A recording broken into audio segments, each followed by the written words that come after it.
Hey, we're coming back from the break. My name is Rex Perry, the host and creator of the show. If you just turned on your radio, we talk business, politics, and economics, because guess what? They all tie together. And if you want the cost of living to come down, you need to decide who you're voting for, and you need to have lots of variety and choices, and that's why we got Kazz. Give us your last name again, Kazz. Kazz Fernandes. And introduce the organization again. And I'm with Voter Choice Arizona. We're a Arizona nonprofit that works to educate Arizona voters on ranked choice voting and other election reforms that can give voters more voice and more choice in elections. And let me get down to the nitty-gritty, because we're on radio. You got to do the theater of the mind. Everybody try to envision. I'm sorry, I work with Excel spreadsheets every day. So you got different candidates. Could be Republican, could be Democrat, could be independent, could be some totally Green Party, whoever. Yeah. You have up to, let's say, 5 candidates, and you allow some sort of choice where you get my number 1 choice, my number 2 choice, my number 2. You rank your choices. That's right. That's the name. That's right. And it's as simple as that. You say, who do I like the best? Who's my number 1 pick? And if they can't win, if they drop out before election day, who's my backup choice? Yeah. And you get a couple more backup choices depending on what that total number is, 3, 4, 5. And again, with a great spreadsheet and a nice formula, you can ferret out who, I'm sorry, but the guys at the very bottom, they're out. My argument is then you have another round where you basically have sifted out to the top 3, and then you work from there until you get a 51%. That's right. So the really interesting aspect about ranked choice voting is you actually have to get a majority of the vote, which when I was a young person in high school, I thought that's how elections worked. Yeah. I thought the president, the Congress, they represented the majority, but in a lot of circumstances, you can win at 20% of the vote, 30% of the vote, 40% of the vote. And while that may be a plurality, the most votes in a crowded field, that might mean you're not representing 60% of your district, 70% of your district. They don't actually get a voice, and still you get elected and represent all of us. And again, this is happening right now. I live in Gilbert. I think it's District 1. Andy Biggs has been the representative for years and years and years. And by the way, I think I'm a registered Democrat right now because I was trying to help swing things, but I've been an independent. I was actually registered Republican for decades, and then the party began to shift. And so now Andy's getting elected in the primary. Absolutely. And now when it comes to District 1, we don't have a lot of choice because of the way that it's skewed, and those districts are drawn. Yeah, that's a really excellent example. Andy Biggs, so in 8 out of 10 Arizona districts, as soon as the primary is done, we know who the winner is going to be. Yeah. So if you're in a blue district, the Democrat is going to win. So all you have to do is win your primary. Yeah. Same thing in a red district. Only a few districts are actually competitive. And Biggs's race in 2016, his primary is a pretty excellent example. So I think that was a 4-way race. And there were 2 candidates with 29.5% of the vote, and you get down to the extra decimals with your Excel sheet. Biggs had 16 more votes than the next candidate. 16 yes. Humans. And so he had 16 humans. Less than 30% of the vote, but he had 16 more votes, and that means he won. So he won the primary. He won the primary, which meant he would win the general and as well. And then he's been in for decades. 70% of his voters' choices were ignored. And it's possible that if we had ranked choice voting and people had backup choices, he may have gotten enough second round, third round, fourth round, whatever votes to get a majority, but we don't know. Yeah. And what we do know is in his first primary election, 70% of his voters voted against him. Yeah, and the other challenge is that we have in District 1, we've got some Democrats. They're never going to win. We had independent guy, Clint Smith, a good guy. I've actually spoke to him on the phone a number of occasions. Super good guy, good morals, good representative. And he tried to get the Democrats to say, look, you're never going to win. Let's all team up together and make a real run. And by the way, there's a lot of Republicans that would never, ever vote for a Democrat and vice versa. So now if you have a 3-way ranked choice opportunity, then the two can two of the three can team up. They can coalesce to beat the third, and that gives options. Yeah. In a ranked choice voting election, if you had three candidates, those three candidates have to speak not just to their base. Everybody. They have to earn 50% of the votes plus one. Yeah. And so they have to speak to everyone. They have to have messages that actually resonate, and they can't rest on their laurels. Yeah, and they can pull things to the middle, the center, where most of us live. I mean, we've got these two parties, but there's a lot of Republicans and a lot of Democrats that will cross over depending on the quality of the other candidate. Now, they don't want to disclose that because guess what? We go into a voting booth, and there's nobody looking over your shoulder. So you get to cast your vote just about any way you want. But that happens in the general election. We've got to affect the primary. We've got to go throughout the country and get ranked choice voting prior to the primaries to give people a voice, independents a voice, and give them an opportunity. Now let's talk issues, because this will work also. This ranked choice voting will work with issues, hot issues, tough issues, gun control. Now, I hate to even use gun control. Let's talk about having a registration, some sort of background check. I mean, this is becoming such an issue.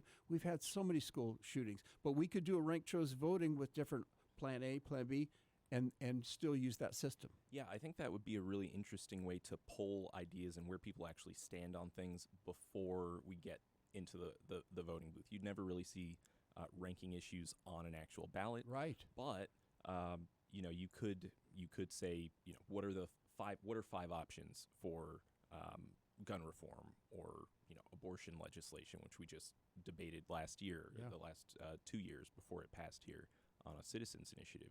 What is the right policy? You may support some aspect, but we don't get nuance in our current system of elections. And so that could introduce that into the conversation earlier on before that primary.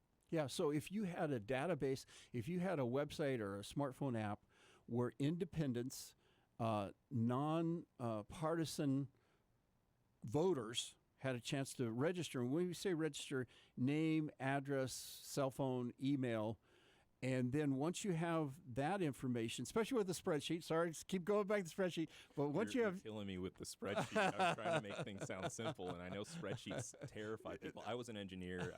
I like spreadsheets. I like to code, but...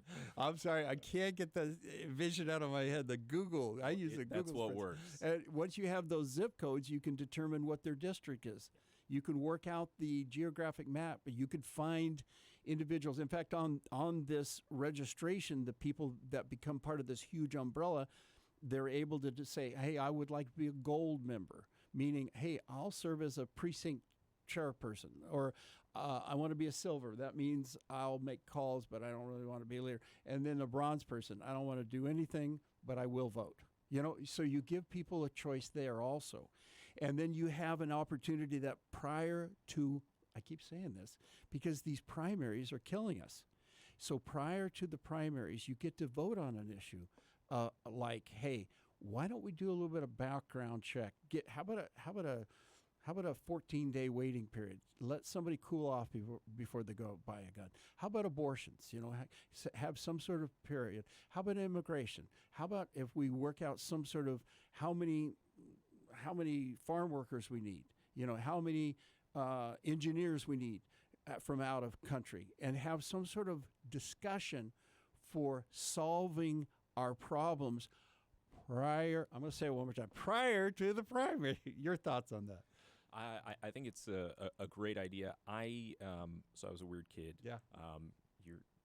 We're here at the Patriot. Yep. I was used to wear a little flag pin as a fifth grader. You were already into politics. I didn't know I was into politics. I just my dad's an immigrant. I love this country, and I always think it could be better, and we could live up to the promises. But yeah, I think it's an interesting idea, and I like anything that gets people actually hopeful about politics, hopeful about our government working for hopeful for us, change. hopeful for change. and actually engaged in civics. I think we should be paying attention to what our elected leaders are doing. We shouldn't have to, but we should, and we should be part of the conversation early and often. Yeah. And it's not just voting once every 4 years for the president. There's a lot that happens every single day. Right. And if you were part of this organization, we're talking theoretically, I mean, these elections down to the school board are very important. The city council, the treasurer, the Secretary of State for the state of Arizona has become a big issue.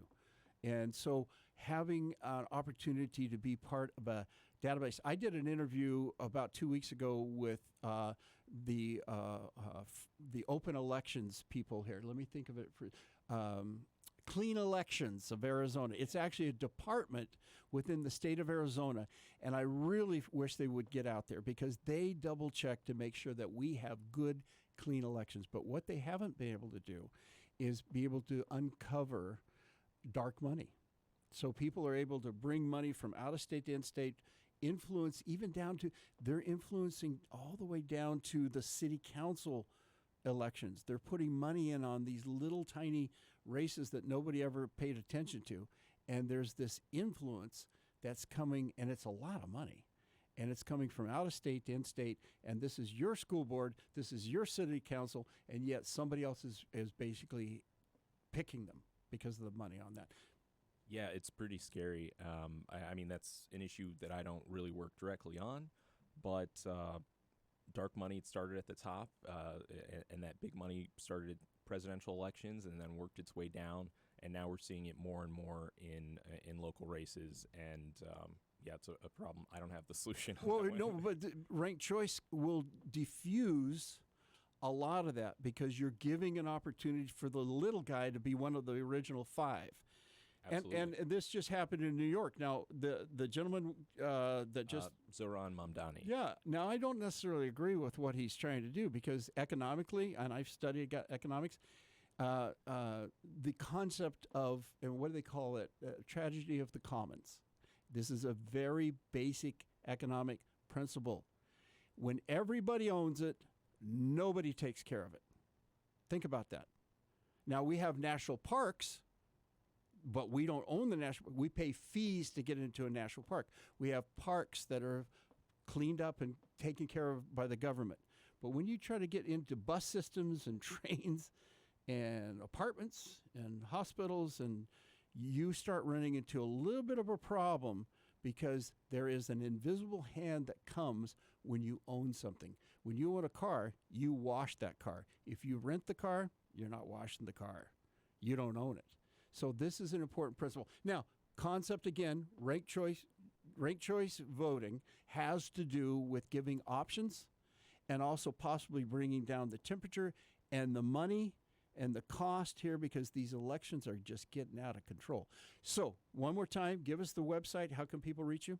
Our website is voterchoicearizona.org, but we've got a nice short link, vcaz.org, Victor Charlie Alpha Zulu.org. Yeah. You can check us out on social media as well at VoterChoiceAZ. And feel free to join any of our meetings. Reach out to us. I'm responsive to emails as much as I can be.